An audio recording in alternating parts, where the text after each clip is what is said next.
in both incidents. And they questioned me and came up with questions that I couldn't answer to this day.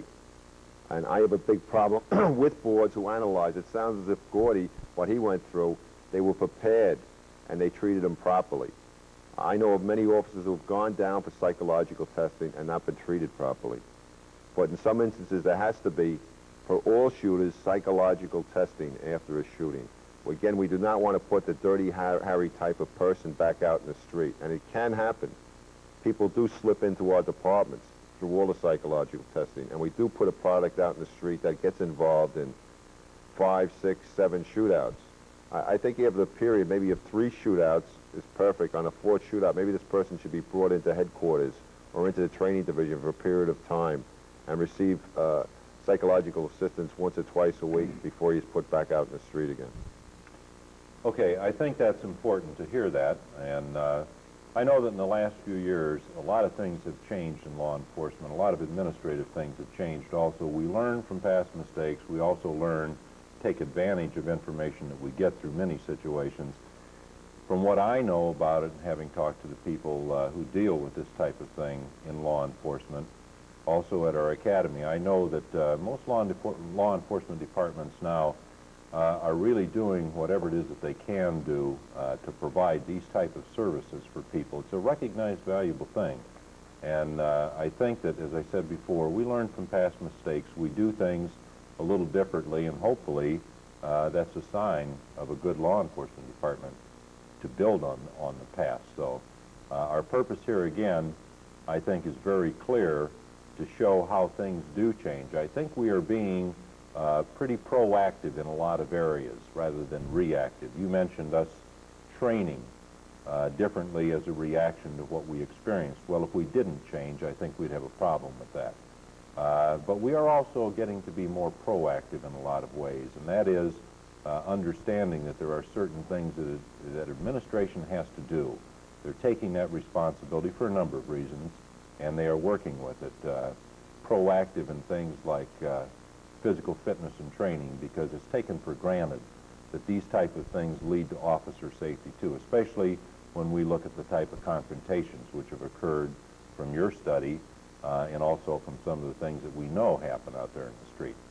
Okay, we're going to take some more calls, and right now we've got a question from Special Agent Carol Bean with the Norfolk FBI office. Carol, go ahead, you're on the air. Good afternoon, Les. I have just a short question for Agent Gray, if I could. In his statistics, he mentioned that the felons who were interviewed related, I believe, 20-some of them, instances where they saw errors made on the part of the police officer. And I'm just wondering if some of those type of errors might be interesting to the audience. In response to your question, it's not my study. It's a study currently ongoing with the Uniform Crime Report section up at FBI headquarters. The facts as far as what those procedural errors were, I have no knowledge of that. But I think if you contact the Uniform Crime Report section, Ed Davis or Jim Vaugh, they'd be sure to give you that information. Okay, how's that, Carol? Thank you for your call. I'd also like to thank all of you who've called today, and as I said before, that's the kind of thing that makes a teleconference a teleconference. There's an advantage in giving us your calls, and that is that we can communicate with your interests and your needs throughout the country. Well, I want to try and capture, if I can for a minute, some of the things that we've talked about. Sean, you talked about a study, and granted, it was a study that was conducted a number of years ago.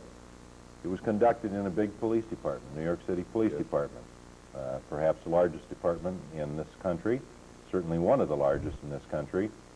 An unusual situation because it is so big, perhaps, but not unusual either in terms of activities that occur. They probably occur with more frequency in New York.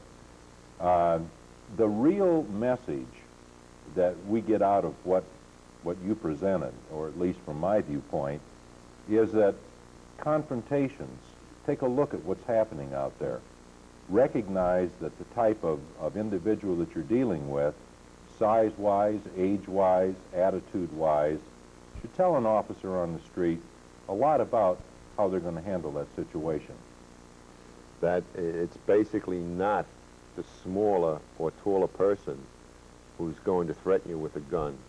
It's going to be average male who will threaten you with a gun, not that small person or not the bigger person.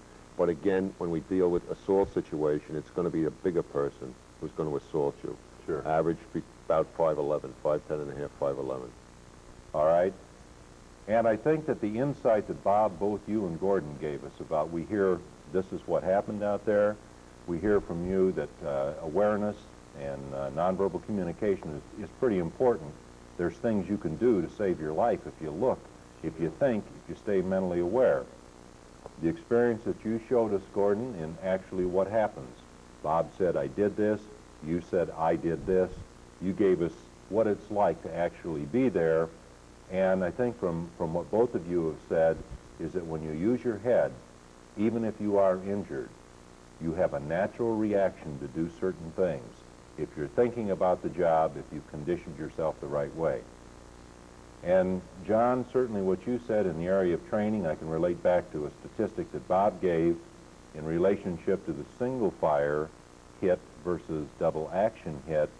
And I believe that when you're using an automatic weapon, it's more closely to single action than it is double action. First round being double action, the rest being single action. And it's a startling statistic that if you have 100% hits in single action, that's going to lead very heavily into your program on December 14th. And I think that all of us would agree, you know, that all of these items that we've talked about today are pretty important things. And like you said, John, one of the most dangerous situations that any law enforcement officer will ever face, getting ready to make that armed confrontation.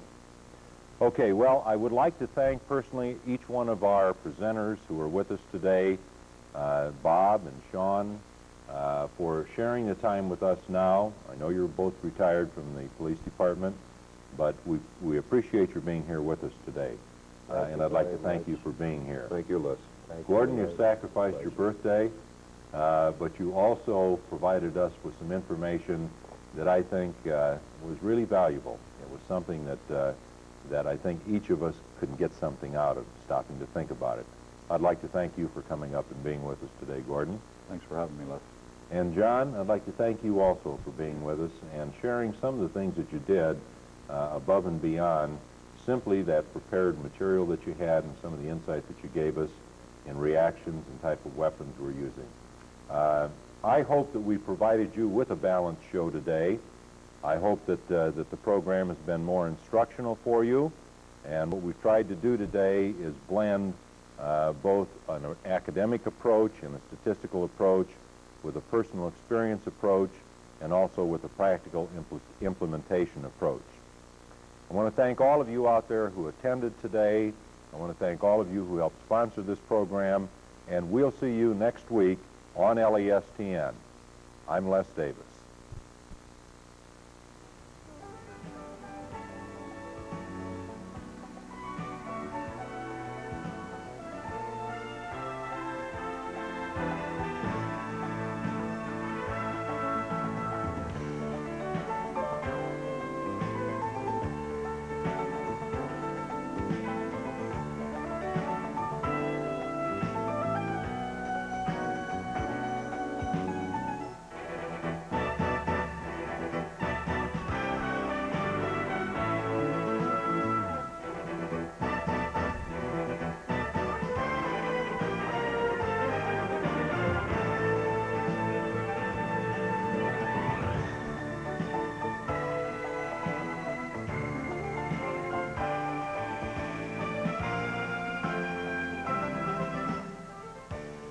The Law Enforcement Satellite Training Network wishes to thank the institutions that donate the use of their facilities for law enforcement agencies to receive this program.